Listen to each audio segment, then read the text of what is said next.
Story 1. It was exactly 3:16 a.m. when everything in the Grafton County Hospital went dark. Not just the lights, everything. The emergency system, the backup generators, the oxygen compressors, the digital clocks, gone in a blink.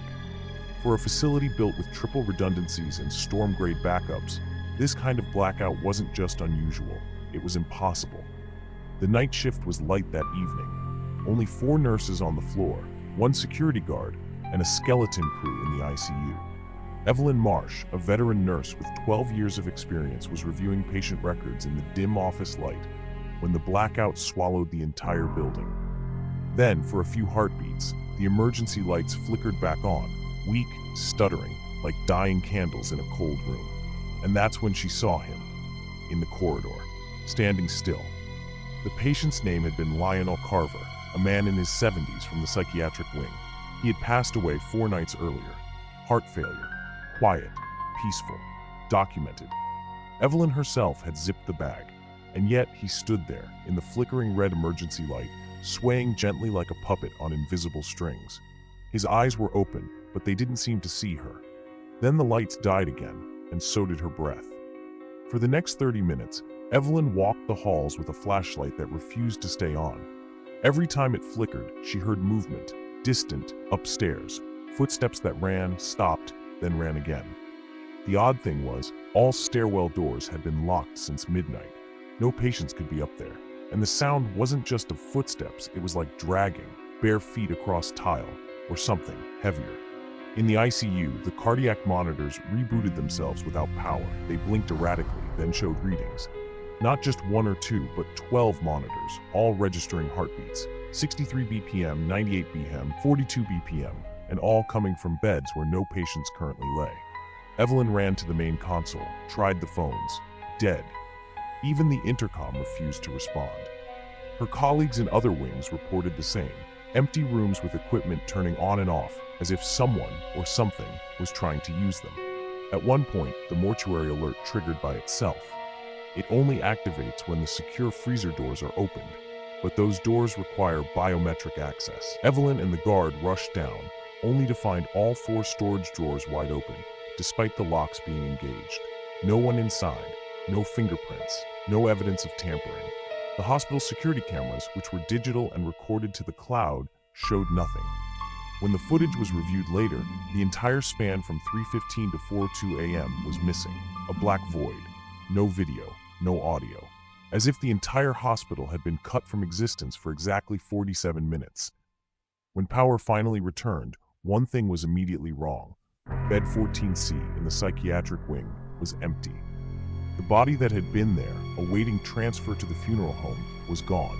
The restraints that held it were snapped. Snapped, not unbuckled. The sheet was still warm. No alarms had gone off.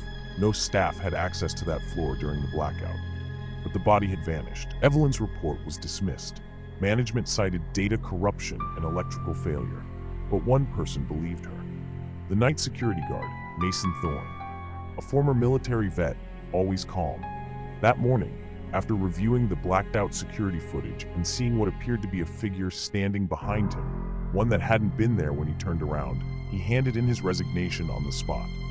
No explanation, no notice. He packed up, left town, and never came back.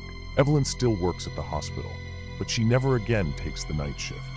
And every year, on the anniversary of that blackout, one hallway monitor in the psych wing turns on by itself at 3:16 a.m. No one can explain why, and no one wants to check. Story 2. They had only been living in Lamplight for 6 weeks. James and Lorna had moved from the city looking for peace, quiet, and maybe a slower life. Lamplight, Illinois offered just that. A cozy suburb with tree-lined streets, old lampposts, and neighbors who smiled but didn't talk too much. It felt safe, predictable, until that night. It started with a sharp flicker. Then the power vanished, not just in their house, but across the block. They peeked outside. 5 streets, completely dark, the kind of dark that eats sound, where not even the wind dares to blow. But the oddest part wasn't the blackout. It was what came next. Around midnight, every single neighbor stepped outside. Doors creaked open in near-perfect unison. No one carried flashlights, no phones, just pale silhouettes stepping barefoot onto the sidewalks, one by one. Silent. eyes forward, moving as if called by something they couldn't resist. James whispered that it must be a coincidence, maybe a neighborhood drill. But Lorna wasn't buying it. These people didn't look conscious. They didn't even look real. She picked up her phone. Dead. Tried the landline. Nothing. In a panic, she opened the window to shout, but her voice felt swallowed by the dark. James struck a match, trying to light a candle, and that's when it happened. A voice, soft and breathy, like a child's whisper inside his ear. "Don't look at them." He froze. There was no one in the room, nothing behind him. Just the scent of sulfur and something else. Burnt plastic? Ash? Outside, the neighbors had formed a wide circle in the center of the street. Without a word, they began digging, not with tools, with their hands, tearing at the asphalt with fingers that should have bled. But they didn't. Lorna watched in horror as a woman in a nightgown, someone they had never seen before, bent her fingers backwards to pry up a section of the road. The bones cracked, but the hand kept moving. No screams, no reaction. The digging went on for hours, slow, methodical, as if they were unearthing something they had been told to forget. James wanted to run, but the door wouldn't open, not jammed, locked from the outside. At exactly 3 a.m., every streetlight turned back on. The power surged through the house, phones buzzed, TVs clicked, and outside the neighbors walked home, calmly, back into their houses. Doors shut behind them. No one said a word. The next morning, James and Lorna walked down to where the digging happened. The street looked undisturbed, almost. But at the center of that perfect circle, the asphalt had been replaced, poorly, cracked, smeared. James knelt and pulled at a loose piece of gravel, and that's when they saw it. A hole, barely wider than a soda can but deep, and inside, something pale, round, with ridges like a skull, but not human, smaller, misshapen, melted. The smell that came from it wasn't decay. It was like metal and fire. They reported it. The city said it was nothing. The neighbors claimed the power never went out. And when James asked one of them, a woman who had definitely been digging, she looked confused and said she'd been asleep all night. She even laughed. But behind her smile, Lorna swore she saw dirt under her fingernails. And they weren't moving out. Not yet. Because every night since, at 3 a.m., one of their lights flickers. Just one. Always the same bulb. And sometimes, under the static of the baby monitor, they hear the same voice. Don't look at them. Story 3. In the winter of 1989, the quiet Scottish town of Kilworth went completely dark. No warning, no storm, just silence, followed by the sudden collapse of every power source in the region. At the center of it all was the Ravenlock Power Facility, a small but vital plant built deep into the hillside north of town. Inside it that night, only one man remained on duty, Wallace Grant, senior maintenance technician, known for being meticulous, calm, and deeply skeptical of anything supernatural.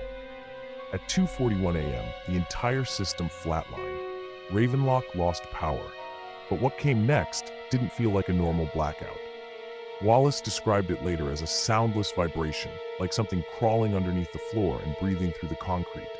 The lights didn't just go out, they began to pulse. Slowly at first, then more erratically, like a Morse code no one could read. Wallace, confused, ran diagnostics from the control room. No faults, no overheating, and yet the entire control grid was responding to something else. Then the shadows appeared. They didn't move like people. They stretched and coiled across the reinforced glass of the observation bay, as if they were watching him or learning how to mimic him. The strangest part? Wallace was alone. No one else was scheduled that night. But when he checked the hallway camera feed, a figure walked past the lens. Then another, each slightly too tall, their movements slightly off, like film running at the wrong speed. But no bodies, just outlines. They passed the door again, slower this time. He heard his name. Wallace, but it wasn't his voice. It sounded like him, only wrong. Slurred, slowed, echoing from inside the walls. Like someone had recorded him years ago and was playing it back with something missing. He tried the emergency exit, locked. He ran to the server room, locked. Every door, sealed electronically. Which made no sense. There was no power, no battery. Nothing should have worked, but somehow the system was choosing which doors to hold shut. He beat on the metal, screamed for help, but even his voice felt muted, like the air around him was absorbing it. He began to feel dizzy. The lights now flashed in short bursts, illuminating the room like a strobe. And in those flashes, he saw shapes forming in the corners. Thin arms, a silhouette, then nothing. Wallace was trapped for 4 hours. When the lights finally returned, technicians found the control room empty. No sign of struggle, no broken glass, no tools out of place. But the surveillance system had rebooted, and the playback showed every moment of the blackout. From 2:41 to 6:37 a.m., there was no footage of Wallace. The cameras showed the room as vacant the entire time. Yet his voice could still be heard on the mic feed, low, muttering, repeating a phrase, "I see it, under the ground, watching." Search teams scoured the facility, thinking he'd had a breakdown and wandered off. But 2 days later, he was found at dawn, barefoot, covered in soot and ash, standing silently at the top of the hill that overlooked the plant. His clothes were torn, his eyes bloodshot. He hadn't eaten. And when asked what happened, he said just one thing: "There's something under the earth, and it used my voice to call the light." He never explained further, never returned to work. Wallace moved away the following month, leaving no forwarding address. And Ravenlock? Official reports blamed a software error. But to this day, engineers refuse night shifts alone, especially during winter, especially near the tunnels beneath the main turbine. Because down there, if you listen long enough, they say you can still hear a voice whispering, "Wallace." Story 4. It was supposed to be a quiet weekend. Just 3 friends, James, Kate, and Marcus, escaping the noise of the city for a couple of nights off-grid in the mountains. The cabin at Monte Ashburn was old, but newly renovated. Rustic charm, wood-burning stove, and no cell service. Perfect. The first night passed uneventfully, filled with laughter, old stories, and a sky full of stars. But on the second night, the weather shifted. Heavy clouds rolled in without warning. By midnight, a storm broke over the ridge. Thunder roared. Rain lashed the windows, and then the power died. Total blackout. No Wi-Fi, no signal, not even a flicker of light beyond the candle flames. That's when something changed. The air felt heavier, like the cabin was holding its breath. They moved to the main room and sat close, joking about horror movies, trying to keep things light. But then came the knock. Slow, deep, as if something massive was tapping the wooden door with the back of its hand. 3 knocks, then silence. 10 seconds later, again, deliberate, too steady to be the wind. James approached the door and checked through the peephole. Nothing. Just trees swaying in the storm. He called out.